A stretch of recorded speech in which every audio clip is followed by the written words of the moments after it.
భద్రాద్రి కొత్తగూడెం జిల్లా కొత్తగూడెంలోని కొత్తగూడెం క్లబ్లో ఖమ్మం, వరంగల్, నల్గొండ పట్టభద్రుల ఎమ్మెల్సీ బీజేపీ అభ్యర్థులు గుజ్జుల ప్రేమేందర్ రెడ్డి విజయాన్ని కాంక్షిస్తూ బీజేపీ ఆత్మీయ సమ్మేళనం నిర్వహించారు. ముఖ్య అతిథిగా బీజేపీ జాతీయ కార్యవర్గ సభ్యులు మాజీ మంత్రి ఈటెల రాజేందర్ పాల్గొన్నారు. ఈ సందర్భంగా ఈటెల రాజేందర్ మాట్లాడుతూ బీఆర్ఎస్ కేసీఆర్ మీద కోపంతో కాంగ్రెస్కు ఓటు వేశారు తప్ప కాంగ్రెస్ మీద ప్రజలకు అభిమానం లేదన్నారు. రేవంత్ రెడ్డి అధికారంలోకి వచ్చి విర్రవీగుతున్నారని, ఆనాటి టీఆర్ఎస్ ప్రభుత్వం అహంకారంతో విర్రవీగినందుకు ప్రజలు బుద్ధి చెప్పారని, కాంగ్రెస్కి కూడా అదే గతి పడుతుందన్నారు. గ్యారంటీలు, హామీలను అమలు చేయకుండా ముఖ్యమంత్రి రేవంత్ రెడ్డి దేవుళ్ల మీద ఒట్టు పెడుతున్నారని ఎద్దేవా చేశారు. మోడీ నాయకత్వంలో దేశ ఆర్థిక వ్యవస్థ పటిష్ట స్థితిలో ఉందని, మరోసారి మోడీ అధికారంలోకి రావాలి అని కోరుకుంటున్నారని తెలిపారు. ఉద్యోగులకే జీతాలు ఇయ్యలేని ప్రభుత్వాలు నెలకు వేలాది కోట్లు ఇచ్చి హామీలు ఎలా అమలు చేస్తారని, కాంగ్రెస్ ప్రభుత్వం ఇచ్చిన హామీలు అమలు చేస్తే శాశ్వతంగా రాజకీయాల్లో తప్పుకుంటారని సవాల్ చేశారు. బీజేపీ ఎమ్మెల్సీ అభ్యర్థి గుజ్జుల ప్రేమేందర్ రెడ్డికి మొదటి ప్రాధాన్యత ఓటు వేసి గెలిపించాలి అని, మోడీని బలపరచాలి అని కోరారు. భారతీయ జనతా పార్టీ ఎగ్జిక్యూటివ్ సమావేశం జరుగుతున్నప్పుడు ఒక మాట చెప్పాడు. ఒకనాడు శేషన్ గారు ఉండే ఎన్నికల కమిషనర్గా గజ్జుమనేది, కానీ ఇవాళ బాజాప్తా నాకు ఇంకా 6,000 రూపాయలు రాలేదు, నేను ఓటుకు పోనని చెప్పి ధర్నా చేస్తే, మాకు డబ్బులు రాలేదు, వస్తేనే మేము ఓటుకు వేయడానికి పోతామని చెప్పేటువంటి సంఘటన జరిగితే ఏం చేస్తున్నాం మనం, ఎక్కడ పోతున్నాం మనం అని చెప్పి నేను అడిగినాను. ఎందుకంటే నాకు కొన్ని ఇట్లాంటి చూస్తూ ఊరుకోలేం కాబట్టి. ఇంపెందుకు ఎన్నికల కమిషన్ ఎంత రాస్తుంది? ప్రలోభాలు లేకుండా స్వేచ్ఛగా మీ ఓటు హక్కు వినియోగించుకోండి, ప్రతి ఒక్కరు వినియోగించుకోండి నాకు రాస్తుంది. కానీ ఆచరణ ఏదో మనందరూ తెలుసు కాబట్టి ఇవాళ ఇప్పటికీ ఇంకా కొన్ని చట్టాలు ఉన్నాయి, చట్టాల వరకే ఉన్నాయి తప్ప ప్రాక్టికల్ లేవు. తప్పకుండా మార్పు జరగాల్సిన దగ్గర ఉందని చెప్పి నేను కోరుకుంటున్నాను వ్యక్తిగా. రెండవది, ఓటు హక్కు అనేది అంబేద్కర్ గారు 1,00,000 కోట్ల యజమానైనా గుడిసెల్లో ఉన్నవాడికైనా ఒకటే ఓటు హక్కు ఇచ్చింది. ఓటు హక్కు నీ తలరాతన మాత్రమే కాదు, దేశ భవిష్యత్తు నిర్దేశించే ఓటు హక్కుని ఇచ్చింది. ఈ ప్రజాస్వామ్యంలో ఇది ఎవరి జాగీరు కాదు బిడ్డ, ఇది ప్రజల జాగీరు మాత్రమేటువంటి సందేశం ఇచ్చింది అంబేద్కర్.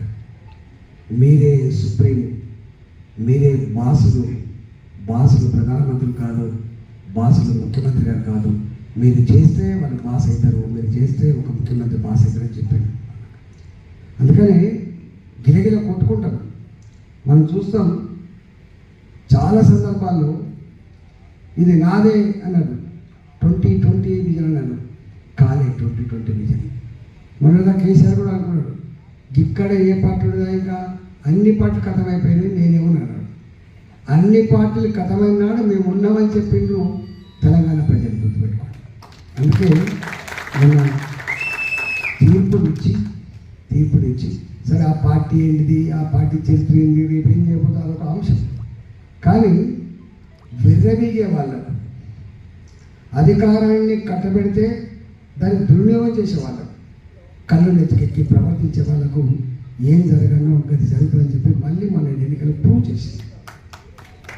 ఇంతమంది సీతారామరావు గారు ఒక మాట గుర్తు చేసింది, నేను ఈ జిల్లాకు అతి ఎక్కువసార్లు వచ్చినాను కావచ్చు, తెలంగాణ ఉద్యమంలో నేనే వచ్చేది, టీఆర్ఎస్ పార్టీ అధికారంకి వచ్చినప్పుడు నేనే వచ్చేది, ఇవాళ కూడా మళ్ళీ నేనే ఎక్కువ వస్తున్నాను.